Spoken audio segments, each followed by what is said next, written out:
Well, good evening, everyone. My name is Meg Ventrudo. I'm the director of the Woodlawn Conservancy at the Woodlawn Cemetery, a national historic landmark located in the Bronx, New York. And I hope that everyone joining us here on Zoom is someplace warm and have put the snow shovels away for a while. We've had quite a few inches of snow here in New York, and everyone's been cleaning up. But we hope this little fireside chat from the comfort of your office or your home will provide some enlightenment about historic preservation, especially the landmarks law in New York City. These Zoom talks are held periodically by the Woodlawn Conservancy, and we'd like to thank our friends at the Department of Cultural Affairs and the New York State Council on the Arts who support all of our public programs, as well as our members and donors to the Woodlawn Conservancy. Tonight, we are joined by Anthony Wood and Adrian Untermyer, who are going to speak about Albert Bard and speak about Anthony's book, Servant of Beauty, Landmarks, Secret Love, and the Unimagined Life of an Unsung Hero. And that unsung hero is Albert Bard.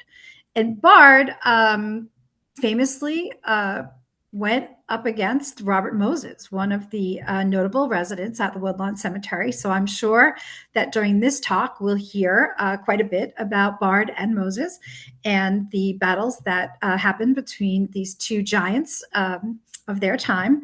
And the moderator for tonight's program is Adrian Untermyer, the vice chair of the Woodlawn Conservancy, a lot owner descendant at Woodlawn.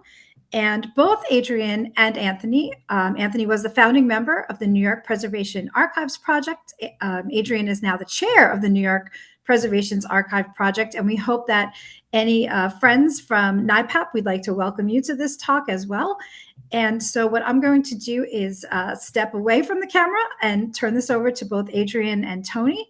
And folks, if you do have any questions, please put them in the Q&A and we will get to those toward the end of the evening. Thank you so much for joining us. Adrian, Tony, it's all yours. Meg, appreciate that intro. Thank you so much. And thanks to every single one of you who are tuning in this evening for an important conversation about a forgotten civic leader. As Meg mentioned, my name is Adrian Untermyer. I am vice chair of the Woodlawn Cemetery Conservancy up here in the Bronx. And I am a future resident of the Woodlawn Cemetery as well. Resident meaning I will be buried there someday, which is a wonderful honor. And I am also chair of the New York Preservation Archive Project, or NIPAP, which Tony founded 2 decades ago. But we are here to talk about a different passion project of Tony's, that is sort of following the life of the great and late Albert Sprague Bard. Tony's written 2 books now, right? His first book is called Preserving New York, and it's all about how New York got its landmarks law. But there are few figures as crucial to New York getting its landmarks law as this Albert Bard character, right? We hear this name now and again. There's the Bard birthday breakfast benefit that NIPAP does every year. We see plaques for him on buildings in Lower Manhattan, but he's often been forgotten by history. So we're going to get into his life tonight and explore some of his Woodlawn connections. Before we do that, I just want to mention that we are going to take questions. If the mood strikes you, please do leave a question using the question and answer feature at the bottom of your Zoom screen or on your phone. And I'm also going to invite the Woodlawn staff to share a link where you can find Tony's new book, Servant of Beauty, online if you'd like to peruse it online and potentially make a purchase. But let's get started with some definitions here, right? We are talking at a Woodlawn Cemetery event. Woodlawn, of course, is a National Historic Landmark up in the Bronx, and it is a landmark in every sense of the word. Let's define what that means, because this concept of place, memory, landmarks, landmarking is really integral to the Albert Bard story. So Tony, what is a landmark? In the legal sense, in the colloquial sense, what are we talking about here? Well, let's start with what a landmark is in the legal sense, because that's really where Bard comes into the picture. So New York is a city lucky enough to have a very strong landmarks law that was passed in 1965 that protects designated individual buildings and historic districts and parks. So it's a great vehicle that basically makes sure that something like Penn Station never happens again, which means that the law really makes sure that no building in New York will be unnecessarily lost that's a landmarks, meaning there's a whole process that regulates landmarks and changes to landmarks, but also does have a safety valve, a hardship provision. So in a sense, you really So the goal was not to lose another Penn Station, because at that time we didn't have a legal process, which is kind of a interesting twist, because we could have had a legal process before the passage of the Landmarks Law in 1965, and that's because the Bard Act, after the subject of tonight's talk, was passed in 1956, and that passed in Albany and gave New York the legal authority to actually have a law to regulate buildings on aesthetic grounds, which is really what a landmarks law does. So that's the legal kind of protection of landmarks. And unlike other governmental things, in a sense, the strongest protection for a landmark is a local designation. There's a national recognition of important sites, the National Register, but that is basically more honorific, unless the government's planning to put like a highway through your landmark site, in which case the honorific designation does help a bit. So anyway, I think that's maybe gives you a sense, Adrian, of the parameter. And then there's just what people consider to be personal landmarks, right? And there are a lot of those in our city. Absolutely. And that concept of ramming an expressway through a treasured place, what a wonderful bit of foreshadowing to our discussion here as well. Now, one other definition before we get to our third and most important one. What is a Tony Wood? Who are we talking with here today? Tony, who are you, and why are you in this world of landmarks to begin with? Well, I am basically a preservationist. I mean, I've always been interested in old buildings and have been lucky enough to be involved with them ever since I returned to New York to reclaim my birthright in 1978, and was lucky enough to work at our Landmarks Commission, the city agency that protects landmarks.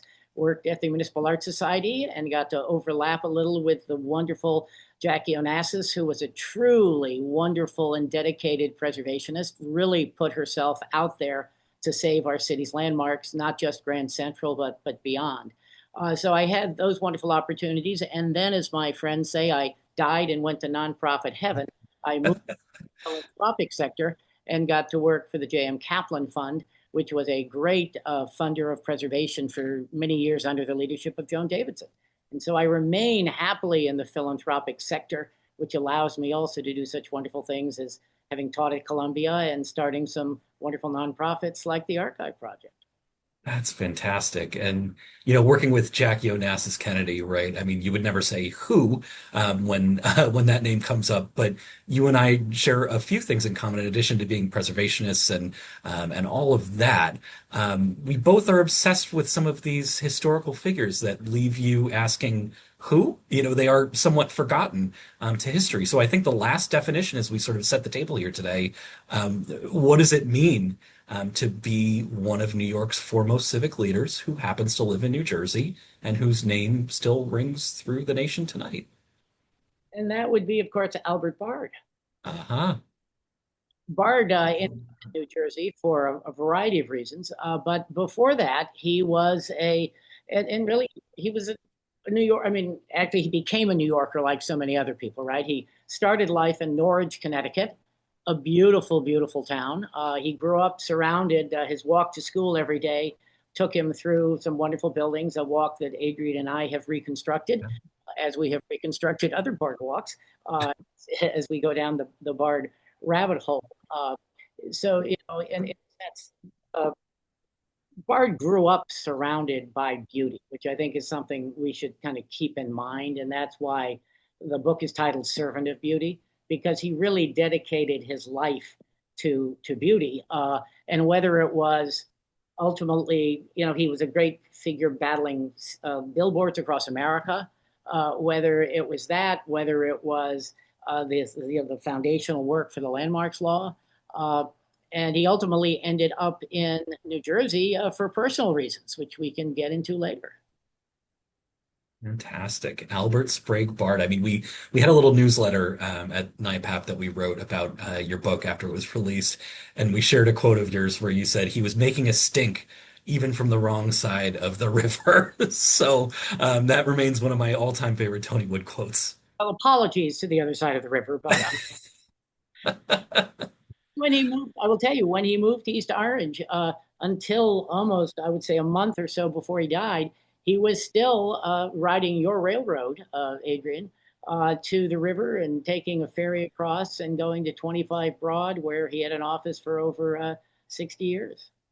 That's correct. That's correct. I mean, Tony, you mentioned the railroad. I'm here just with my Woodlawn Conservancy hat on tonight. But during the day, I do work as chief of staff for New Jersey Transit Rail Operations. We're the successor and interest to the mighty Lackawanna Railroad, which had all these wonderful, eclectic, sculptures, buildings, viaducts, you name it. I mean, they were master builders, and this was Bard's playground as he moved in and out of the city. And so, of course, we had to do a Bard tour of his commute where Tony and I recreated Bard's commute from East Orange all the way into New York, complete with the ferry and the drink on board the ferry, because that's a necessary component of any such things. And, one thing I realized during that walking tour is that there's this cosmic element to Bard, not to sound too much like a hippie here tonight, but when Tony and I were standing outside of Bard's former house in East Orange, New Jersey, it was a little spooky because even though the house is no longer there, there is a fire hydrant that still is outside the house. We looked down at the fire hydrant and it said Albert, his first name inscribed right there, right? And so that sort of spooky, cosmic aspect to Bard, the fact that he is still haunting us to this day, brings us to an actual cemetery, right? This wonderful place, Woodlawn Cemetery. I'm proud to serve as vice chair. I'm proud to say that I'll be a future resident, and it's what brings us here this evening. And there are so many points of interface between not just Woodlawn, but the values that Woodlawn exudes and the subject of your writing. And I think a good place to start is that beauty theme, right? Woodlawn is home to myriad monuments by such legends as Kenmade White, and many other legendary monument makers. But what do you make of this place up in the Bronx? It's a collection of fantastic architecture and the sensibilities of Albert Bard. Yeah, well, it's interesting as you were talking about the cemetery. It flashed to my mind that Bard was one of those kind of endless numbers of New Yorkers who went to the Chicago World's Fair, right? Hmm. And really saw what a beautiful city could look like, right? And came home inspired by that.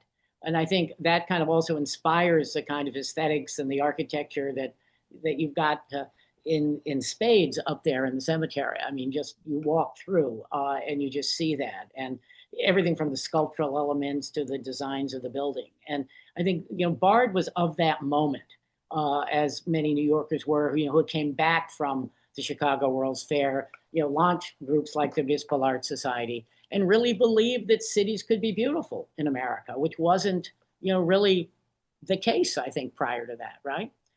So really, really wonderful set of values that we see still in places like Woodlawn.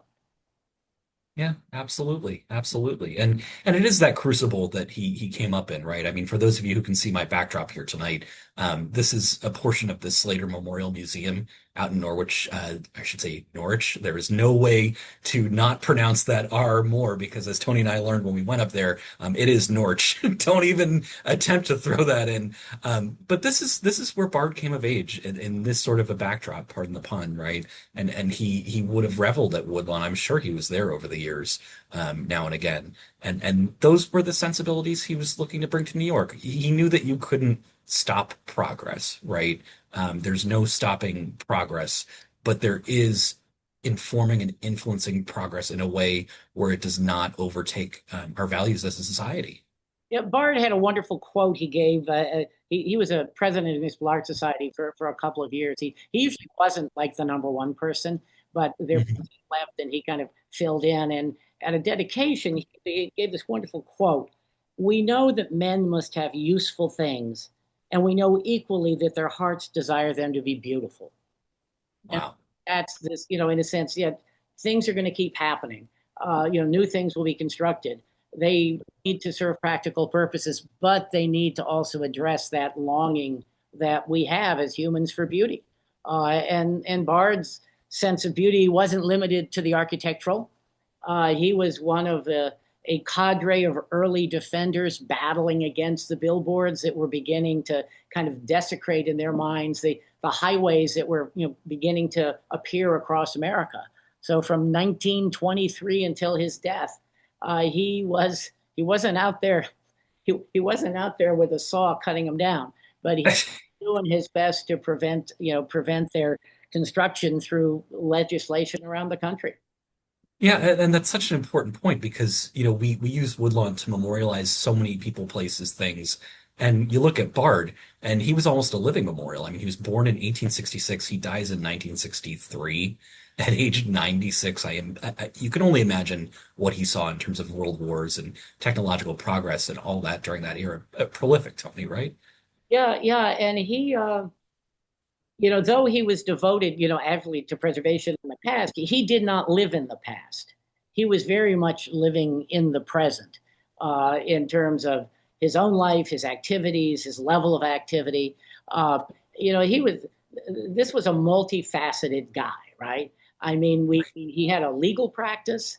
He was on the board of, three or four or five nonprofit groups for literally for decades. Uh, Mhm. he was a major figure in the Greek fraternity movement. I mean, he is Right. who knew, right? I mean, so he had so many different pieces of his life going on, and he just kept going, up until the very end. Yeah, and these dates say it all, right? I mean, Woodlawn is founded in the ashes of the Civil War in 1863. The war wasn't even really over yet, and then Bard is born in 1866. I mean, that is, we think of Woodlawn as such an ancient place, and yet Bard is born right around the same time, and then dies in this Robert Moses era, right, where New York is literally being physically transformed. But before there was Moses. There were I don't want to call them enablers. That's not really fair, right? There were some really, I would say, well-respected people who Moses associated with. Moses, of course, finds his pathway to power, among other things, through Fiorello LaGuardia, right? Through Al Smith, some of these civic lions who put him in his positions of power over time. Robert Moses, of course, being that quote unquote master builder who transformed New York through highways, public housing, aquariums, shall we say, all of these features, Lincoln Center, that make the New York of today what it is. But he does sort of find his way with LaGuardia in those early days. Fiorello LaGuardia being buried here at Woodlawn as well, right? At that wonderful gravesite that has the tiny little flower on it to memorialize the fact that he was known as a little flower. Tell us about LaGuardia and Bard. Well, LaGuardia was officially known as the Little Flower, but Bard really got disgusted with LaGuardia because he was the hip with Robert Moses on so many projects. So he would refer to him as the little stinkweed. Uh, where he refers to the little stinkweed and the SOB, Robert Moses. So, I mean, Bard had actually a wonderful sense of humor and a very sharp tongue, which he did not in any way hold back on. He was very generous in his shall we say, his expression of his opinion on all sorts of wonderful topics. But yeah, he certainly did battle with both Moses and LaGuardia because they were a team trying to push these projects through. So it was, and I think one have to kind of realize the moment. I mean, to take on Moses was a very, very courageous thing to be doing, right? And for Bard, it involved some personal risk just because aspects of what was going on in Bard's personal life. So you really had to be courageous to take on Moses. And what's also, I think, inspiring to remember is that when Bard directly confronts Moses over the battle for the Brooklyn Battery Bridge, Bard is 72 years old. Um, when that battle takes on, and he becomes a leader in that whole effort. So anyone listening who's a preservationist of a certain age who thinks they can retire to a rocking chair on a porch somewhere, not that case. I mean, as I say, Bard, I always have found Bard to be a true inspiration for many reasons, but he just kept fighting. Yeah, absolutely. I mean, Tony was the first guest, along with Dr. Christina Greer, on my podcast series, Wrecking Ball, all about preservation. And we had a nice colloquy about how we should not disparage the so-called little old ladies in tennis shoes, right? I mean, that was how people pejoratively described the preservation movement for many years. But a lot of those little old ladies had some real juice and helped shape the city we know today, right, Tony?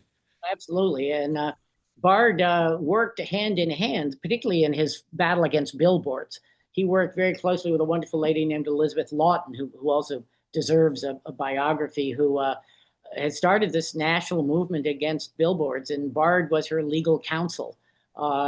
Two of them took on the Outdoor Advertising Association of America. And when Elizabeth Lawton died, in the files of that organization is a copy of her obit with the phrase handwritten on it, nuisance abated.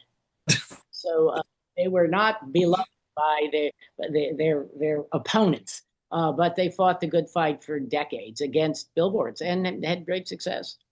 But it took a little bit more time to abate a different kind of nuisance, a nuisance to the preservation movement. We alluded to him, right? Robert Moses. LaGuardia ultimately leaves power, right? But Moses's gift, some might say, was his ability, whether it was through statutory means by creating public authorities from whole cloth, or sort of being the tick on the back of the possum who was in power. That is sort of how he figured out a way to really last into well into the mid-century, I should say. And so these battles with Moses, Tony, I mean, they're the stuff of legend these days, right? And many people have the Power Broker. Now, of course, that book itself has been more and more critiqued over time, fact-checked, etc. But I think the essence of the story, that Moses was more than just a passive figure, and he was leaning a little bit more towards villainy, that would have been the way that Bard saw it, and certainly many contemporary preservationists and scholars see it. I like to think of Bard as the other power broker. Right. Kind of dealt with a different type of power, a softer power, a power coming from, well, not only, I think, the validity of his positions, but also Bard was the ultimate networker and Right. co-builder. And so he was able to coalesce all sorts of forces to band together to fight Moses, particularly on the Brooklyn Battery Bridge project, and then the successor project, which was the tunnel that led to Moses deciding that Castle Clinton had to be eradicated from the face of the earth. And Bard was a major player in that battle. I think starting again, that battle, Moses, at this point, Bard's 74, right? But I think what's important about these battles, and I think why reading The Power Broker is great still, there's a lot to be learned. And I think in my book, I call out the tactics and strategies that Bard helped advance and use in battling a bad project and Right. behind a bad project are really still many of the tools we use today. And in fact, I think the reason that I can justify having spent 20 years kind of living intellectually with Albert Bard is, I think, what we can learn from it. I mean, not only is it inspiration to people today being involved in civic affairs, but there's kind of a lot of instructions when you look at how he functioned and the success he had, using tactics and strategies. I mean, he actually did, even actually urging like early visual simulations of what a project would look like, right? So, I mean, there's a lot of things today that we've taken to a whole other level of expertise that he was kind of using and talking about back in the day. Yeah, and he and Moses too were living these parallel lives, right? I mean, Moses is being driven everywhere. They're both millionaires, right? They're both born into money. But Moses is being driven everywhere, and he's kind of lurking in his office beneath the Triborough Bridge on Randall's Island, not part of the city at all, right? And oh, go ahead, Tony. Bard was a millionaire until the crash. That's true. That's true.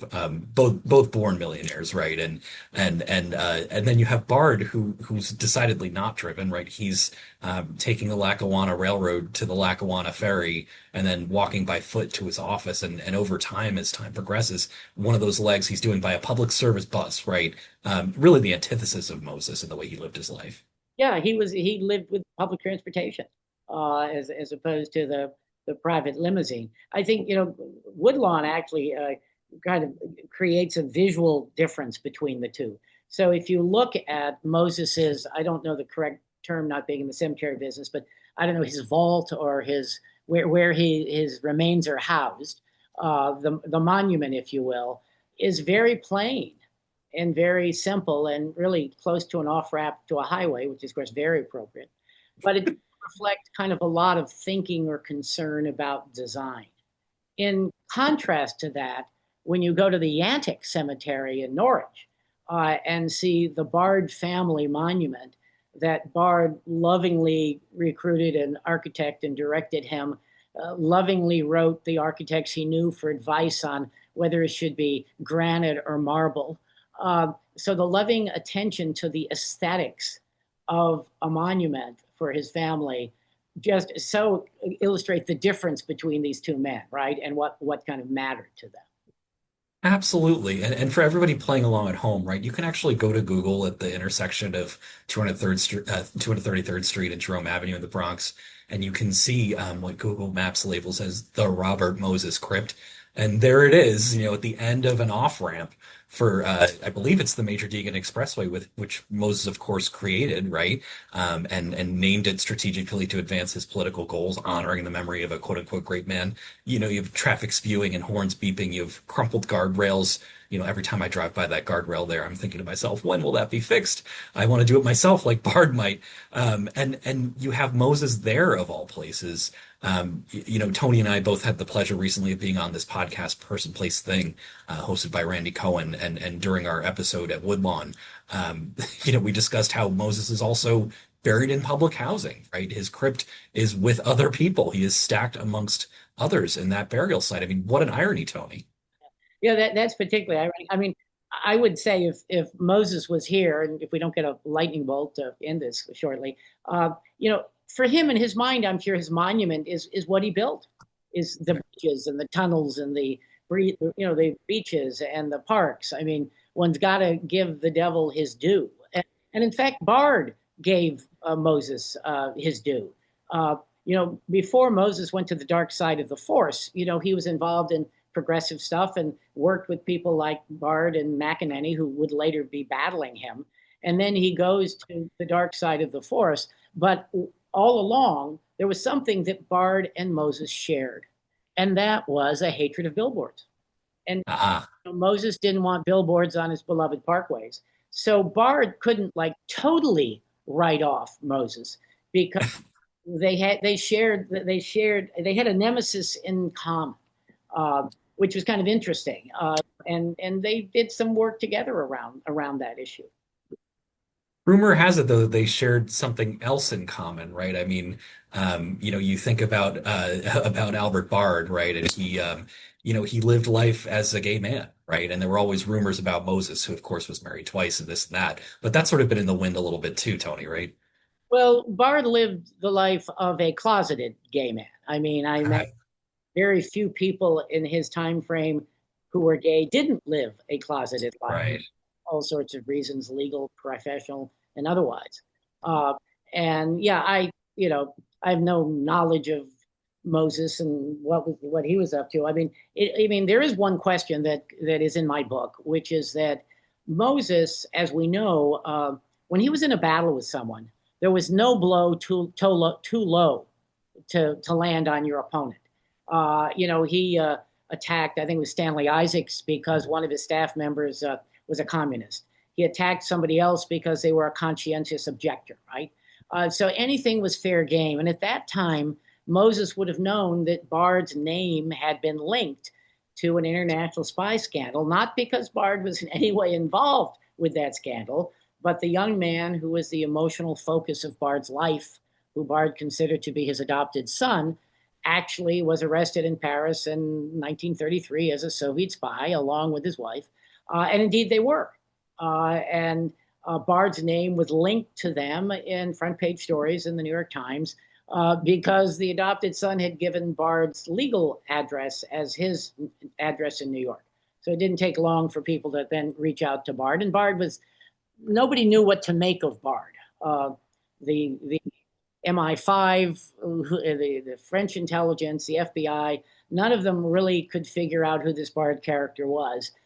Because not only was he called out in the paper, he then took his limited means and hired lawyers to defend his young couple, as he called them, went over there to help. And so in that way caught the attention of all these spy agencies. They were kind of, who is this guy? And what? But I think they all concluded that Bard was not a player in the espionage. It's a fascinating story, right? And that's a wonderful segue right to this other connection with Woodlawn, right? I mean, so up at Woodlawn, we have Memorial to a Marriage by Patty Cronin. Our tomb, the Untermyer tomb, currently under restoration. That's a Paul Chalfin composition, right? So, and we do, just as we do Robert Moses tours, and we hope that some of you are able to join us for Woodlawn's Robert Moses tour coming up. Keep an eye on our website and sign up for emails for that.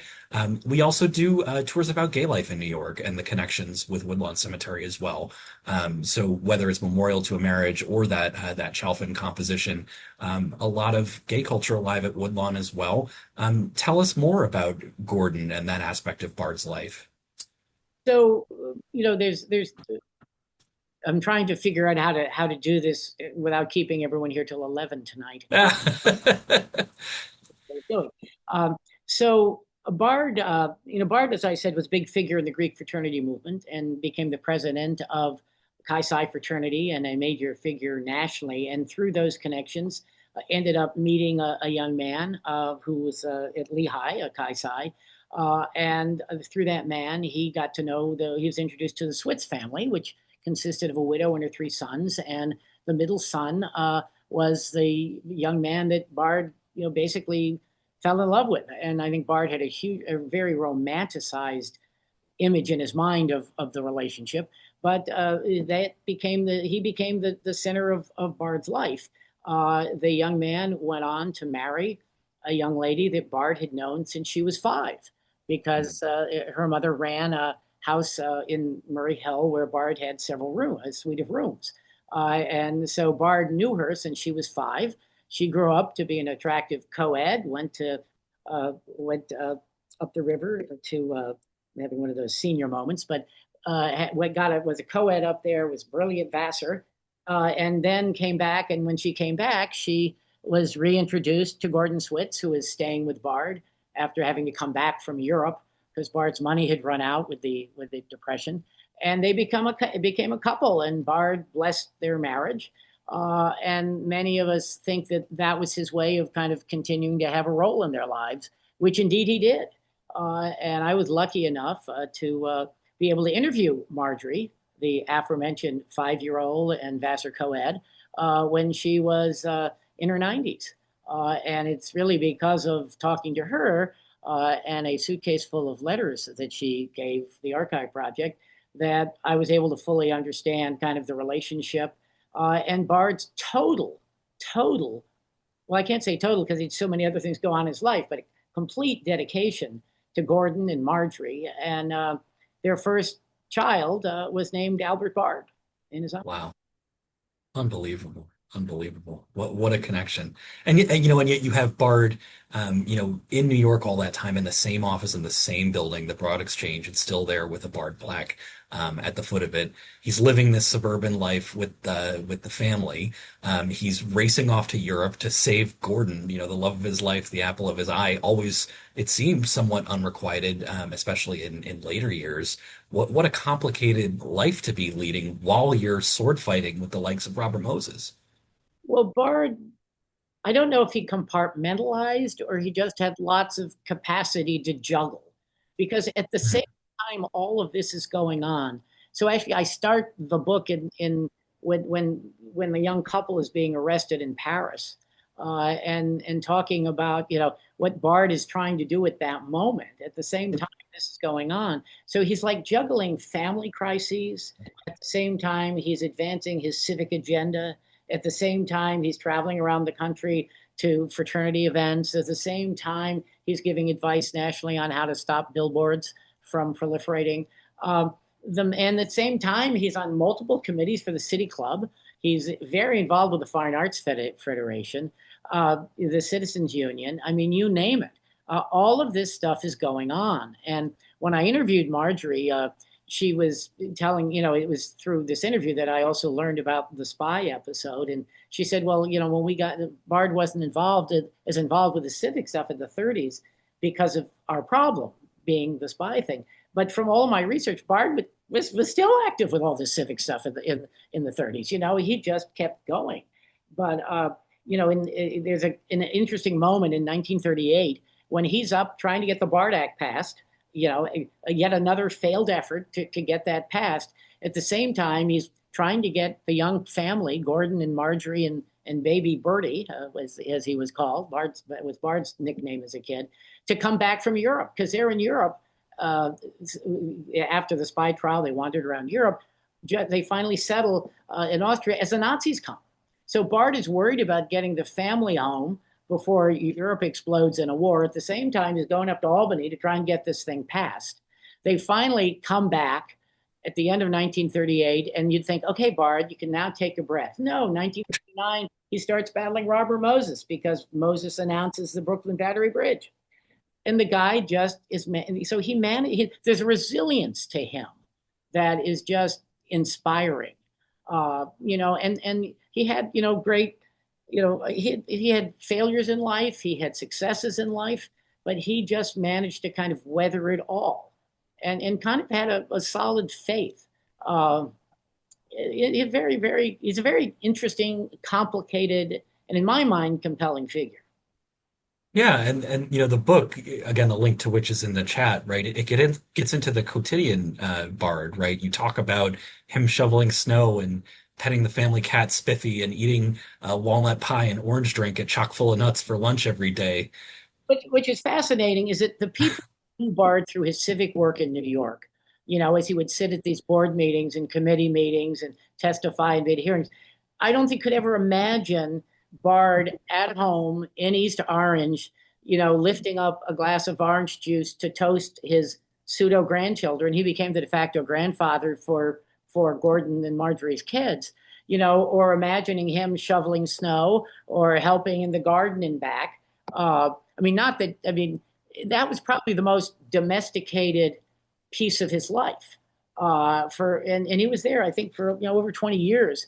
So, here's a guy who went from the Raleigh Hotel as a young single guy to those homes, and now is, as you say, kind of has this very domestic life where he has rooms, and he and Gordon's mother, Genevieve, basically become this grandparent unit for Gordon and Marjorie's kids.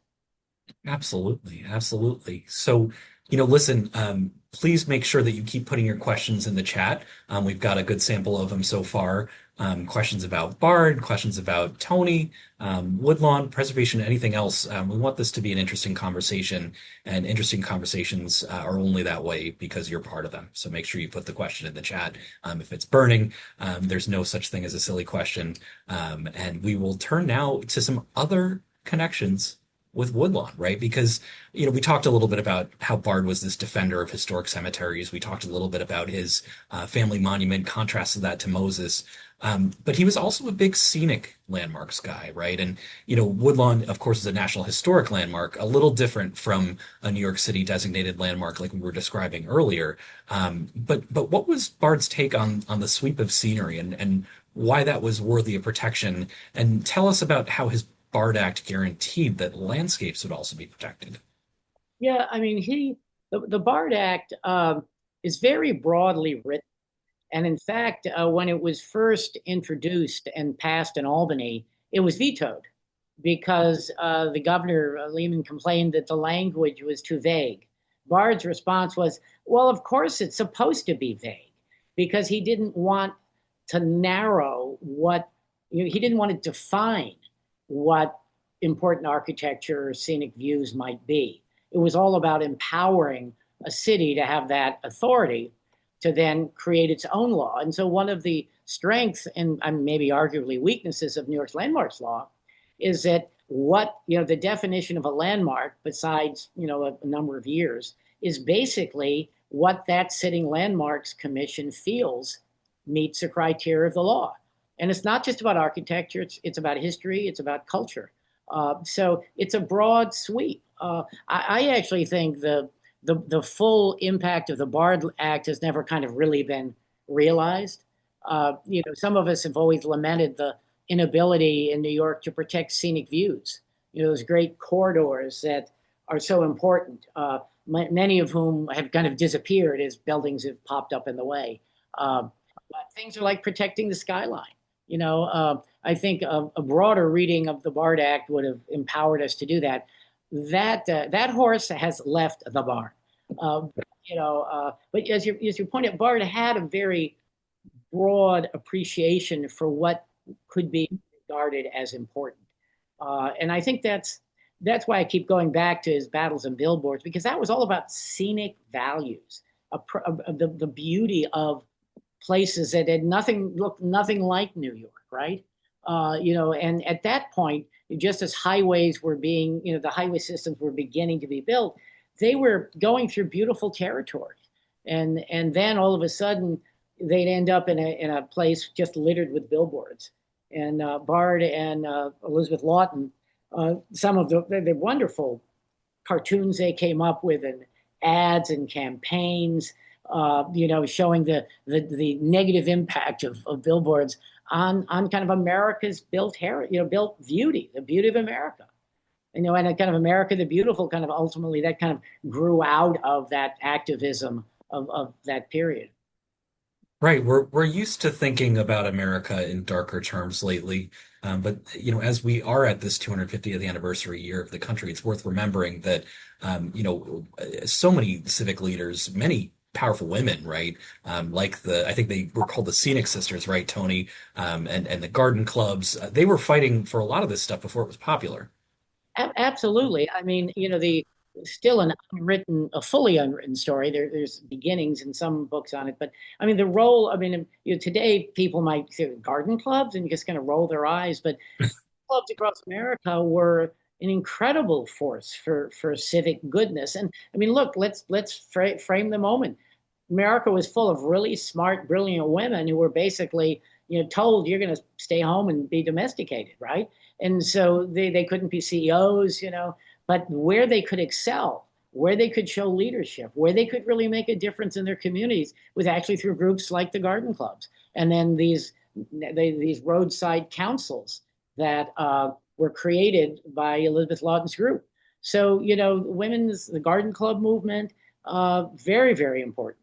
And indeed, the Bard was linked with the Scenic Sisters, which was kind of what was meant to be a derogatory, term from the billboard industry. Yeah, absolutely. And that's a good segue to our first question here. And I have more questions for you, but I do want to start turning to some of our audience questions, right? Because this question of political climate, right? We think about this a lot, we talk about this a lot, and there was something in the air when this BARD Act finally passes, right? And Tony, you and I get into all of the intricacies of both the BARD Act and New York City's landmarks law in an upcoming episode of Wrecking Ball, my podcast with the Historical Society of New York Courts. So we're going to spare everybody the gory details and keep a little suspense going. But the first question we have is from Amy Lykover herself, a preservation lioness from Marin County, California. Amy's asking about the political climate in 1956 that finally allowed for the BARD Act to pass. And you would think, like in this conservative era, right? You have Ike beating Adlai Stevenson in a landslide in 52. There's a rematch in 56, right? And Eisenhower only increases his margin, right? What was in the air that allowed sort of this radical, or was it radical, legislation to pass at long last? It was radical, but I would say that. Well, let's first talk about the BARD Act passing, and then we'll talk. Yeah. So the BARD Act really, it kind of snuck in. I mean, in a sense, not a lot of people were paying attention to it, right? And so BARD managed to line up a whole host of civic organizations to support it. Frankly, he wrote most of their supporting documents that they filed for it. So there, it was kind of I would say the passage of the BARD Act itself was kind of a non-event. So it had been, I mean, one of the reasons that spurred BARD to go forward with the BARD Act was the threat, not to Penn Station at that time, but the threat to Grand Central's terminal. And so that's kind of what spurred him on.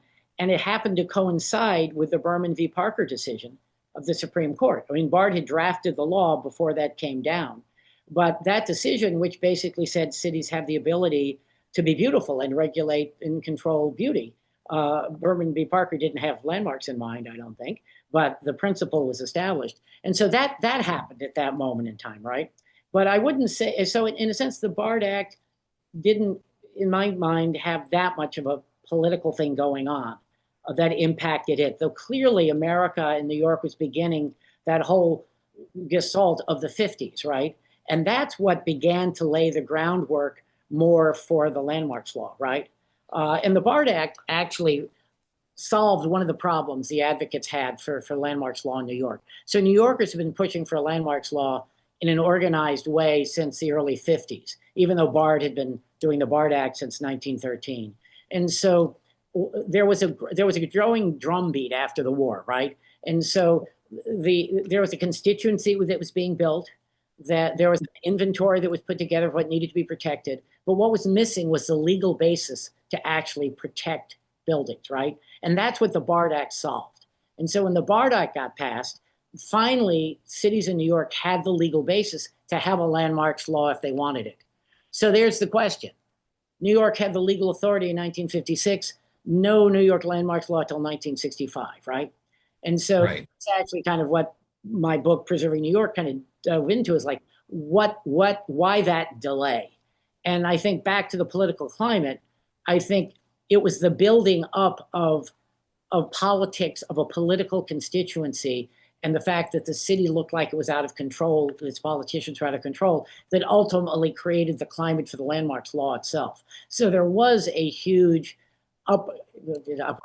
upsurge of demand by the citizens of New York for the landmarks law. In fact, Kent Barwick, a wonderful former chair of the commission, I think once said, and I'm going to assume he knew what he was saying at this point, that there were only two laws that the people of New York actually demanded.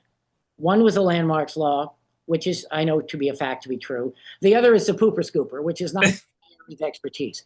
But indeed, the landmarks law was something the people of New York wanted. It was not some top down, planner, bureaucrat deciding New York needed it. It was the New Yorkers in Greenwich Village, in Brooklyn Heights, and the Upper East Side, all demanding it.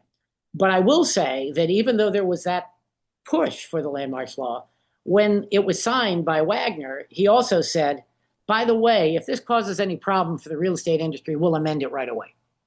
Which is why when the landmarks law created the Landmarks Commission, they did not come out of the gate, with a full-born, we're just going to designate everything, right? They knew that they were operating on very, I won't say questionable, but untested ground.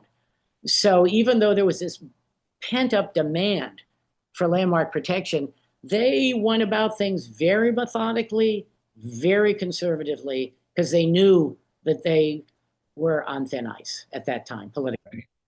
Right. And there are no dogs allowed at Woodlawn, but the Landmarks Commission does do a lot of pooper scooping, right? Because a lot of these ridiculous proposals that show up at the Landmarks Commission these days involve ripping the heart and soul out of historic buildings, which brings us to another Woodlawn connection, right? Because Dorothy Marie Minor, Landmarks Lioness and longtime guardian of the commission on the legal front, many ways an intellectual heiress to Albert Bard. I think she's at Woodlawn, right, Tony? And occasionally I ask the kind of fanciful question of, is there an Albert Bard today? And, I bet, or, since Bard, has there been another Albert Bard? And I would say to find a Bard today, they'd have to have like a 50% at least of Dorothy Minor not to mention, percentages of some of the advocates that we've all known and loved and have many have passed, but a dose of Helena Rosenthal, a splash of Arlene Simon, a bit of Christabel Goff, a dose of Kent Barwick, a little bit of Brendan Gill, a heavy dose of Joan Davidson. I mean, you need to stir all of that together to come up with another Bard.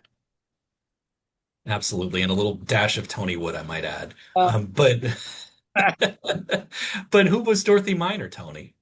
Dorothy Minor was the legal counsel of the Landmarks Commission for, I want to say 19 years, but don't quote me on that, and really laid the groundwork for how the commission navigated itself through some very treacherous waters. I mean, the Penn Central decision, she certainly had a major hand, often behind the scenes, in helping put that defense together that basically came up with the Supreme Court validating the landmarks law, the St. Bart stuff. So, I mean, she, her fingerprints are everywhere. She was on the board of the Archive Project. But what's ironic is, Dorothy, being a New York lawyer, never wanted to put anything on the record because she was afraid it would be used against her, against preservation years later by some creative lawyer. So she never let us do an oral history with her, because she was just sure that 10 years later someone would lift out a phrase and use it to undermine the landmarks law. And she was dedicated to protecting the landmarks law. I would say we desperately need another Dorothy Miner today, because today's Landmarks Commission is not the Landmarks Commission that Dorothy left behind. Absolutely. And I'd refer folks, there's an event happening at the same time. It'll be recorded, and the report is online as well from Village Preservation, formerly the Greenwich Village Society for Historic Preservation, really documenting that decline in landmarks over the last number of decades. And so if you're interested in getting involved, Tony, there's a big battle brewing on the Upper West Side, right? I mean, what would Bard think about West Park Presbyterian Church? Well, he would be very much saying you've got to follow the law, and in my mind, it's very clear that the law would say they do not have a hardship. So Bard would be also Bard, would be probably still on the board at God, what age? 160, right? He's going to be 160, I think, this December. I've got to double check that. I think we're going to have a little additional celebration at the Bard birthday breakfast. But he would also be working with the Municipal Art Society, getting testimony. He'd be working with the City Club. He'd be working with the Citizens Union. I mean, he would be he would be doing what he did so well. He would be helping build a coalition. Behind that, he would be using his networks. He would be accessing everybody he knew, and he'd be down at the hearing, sitting in the front with his hearing aid, trying to listen to the testimony at the hearing. There's a wonderful photo of him at such a hearing down at City Hall, where he's kind of sitting off to the side, up to the front, where he could kind of leaning over, trying to hear the proceedings. All of those great civic advocates have had their idiosyncrasies here and there. I mean, I'm reminded of my grandmother, Ethel Untermyer, who helped found the Lake County Forest Preserve District by referendum in the Chicagoland area. And she would show up at rallies, and it was a sight to see her hair in a tousled bun and reading poetry to the masses. It's always interesting to see a civic advocate in action, right, Tony? Well, and I have to say, one of the great things about the preservation movement is, though it has now have wonderful professionals behind it, it is still a movement driven by citizen activists. And that adds a whole wonderful level of not only color, but it also allows them to be actually more effective than professionals because they aren't held up to the same standards of behavior. Yeah. Let's go to another question, right? We have a question from someone asking about his tie-ins with a couple of other neighbors of Woodlawn, right? The New York Botanical Garden and the Bronx Zoo. Our questioner asks if he was involved with them during their nascent years. I'll add as well, were there any battles that he got involved with to save those other two important aspects of the Bronx? Not that I'm aware of. Okay. Interesting. Interesting. Yeah, his fingerprints were everywhere, right? So it's always worth asking. Just going to say, if one were to kind of look at statements from various civic groups at that time, Bard also, I think it was the City Club, for years issued an annual public report on what was going on with every city agency. It was voluminous, and Bard wrote it, and it was heavily editorialized by Bard. So it wouldn't be surprising if in one of those reports there is a pointed comment or two on something impacting those institutions. So it's possible. Interesting, interesting. I mentioned a couple moments ago my grandmother Ethel Untermyer. Her husband Frank Untermyer is also buried at Woodlawn Cemetery at our Untermyer family plot. Daisy Ortiz asks, I think, in response to talking about Mr. Chalfin and his work at the Untermyer tomb earlier, just asking about my relationship with the Untermyers. Right, that's what brought me to Woodlawn.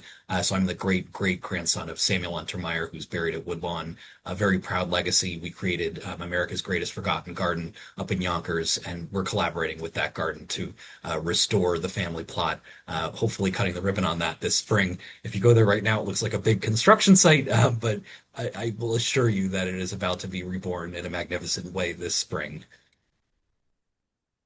A nice piece of real estate. Ah, there you go. It's one of the larger plots at Woodlawn, so we always enjoy going there. And Tony, of course, was a speaker at our ribbon cutting. And thanks again for doing, excuse me, for our kickoff celebration. And so thanks again for doing that, Tony. That was a real treat to see that. Just fast. And anyone who hasn't seen it, well, wait till it's all polished up. But it's worth, worth the trip up. Yeah, and it's been a labor of love, and that's another thing with Bard, right? This power of perseverance as he's taking on the power brokers. I mean, I think for a lot of us who do work in the Bronx, right, being familiar with, these rises and falls over time, but keeping the faith and staying dedicated to places like Woodlawn. Well, Bard was a passionate person. I mean, you would Right. when you see him in his suits that he got from England and you see him talking at events. But I mean, when you look at, I mean, as you say, labor of love.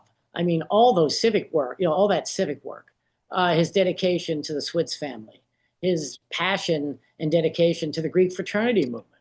I mean, and all of those were passions for him. You read his writings, you read his papers, you read his correspondence on in any one of those sectors of his life. And he was passionate and he was also courageous. I just can't help but put into today's conversation that I mean Bard was courageous to fight Moses, and I think we need that courage because I think as of today, the National Trust was labeled as being the radical left by President Trump. I guess would that be the truth of it? But if the National Trust is radical left, then some of us are. I don't know where we are. But I mean, again, preservation because the trust is standing up and trying to get the process to work on the ballroom project and other things. I mean, it takes courage to do that. And I'm glad the trust had the courage to do it and is going to need more courage. But we're all going to need courage because this is a moment where preservation, land use, zoning, regulation is being questioned by a generation of people who don't understand why we have those things and the value they've contributed. So we're in troublesome water. We've been there before. We'll persevere. But this isn't the time for the faint of heart. This is the time for preservationists to stand up, be heard, and in the spirit of Bard, fight the good fight. Right, absolutely. And Ed Verona kind of hints at this in his question in the Q&A, right? He's talking about that feeling of loss when the Hotel Pennsylvania across from the old Penn Station was demolished, right? Or how would Donald Trump think, right, if his childhood home or Trump Tower were demolished? We're all familiar with that pit of the stomach feeling. It's not a pleasant one. Can't let it lead to despair. My first preservation loss was right after graduate school when I was home in Charleston, Illinois, before coming back to New York. I got sucked into an effort to save the French Revival Greek jail in at a French style house with a jail in back. And I remember going up with the lady who was the wonderful advocate to meet with the governor.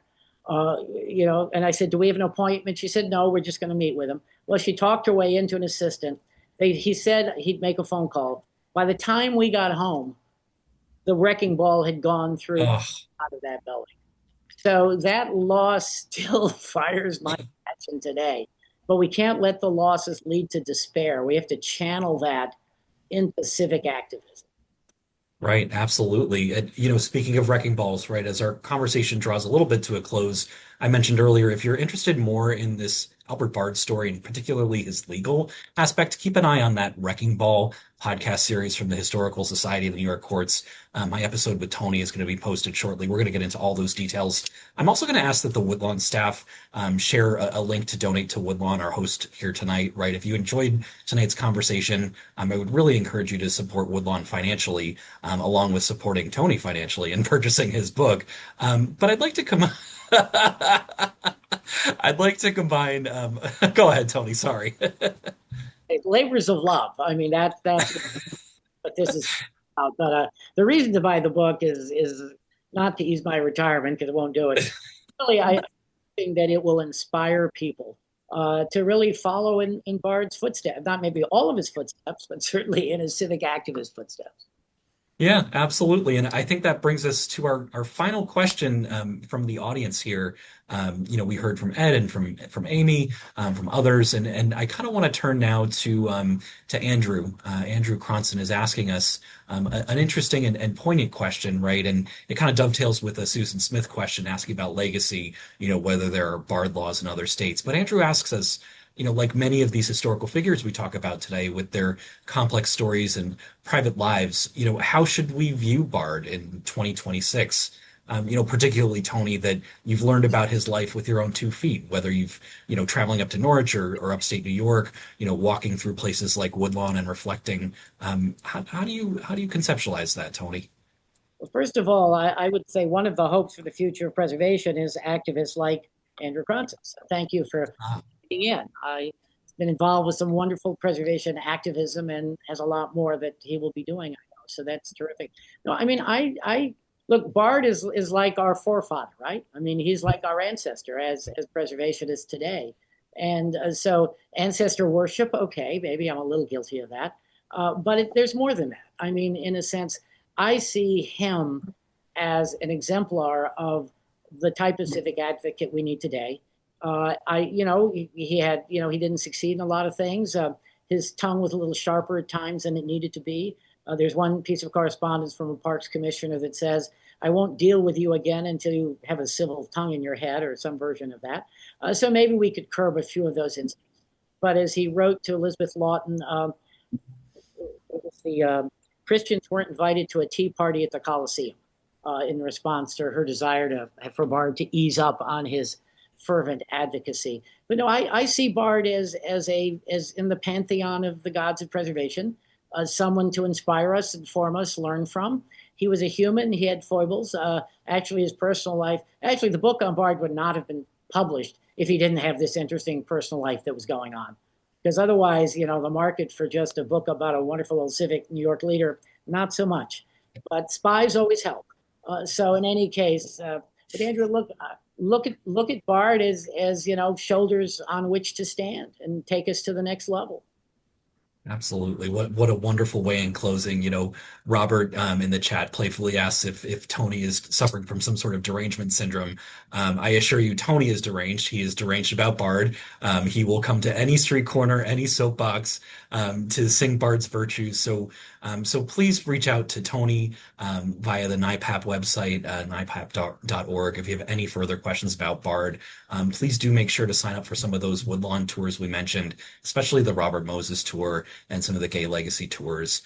Make the trip up. It really is a good place to reflect on civic lions like Bard. Check out that forthcoming episode of Wrecking Ball with Tony and myself.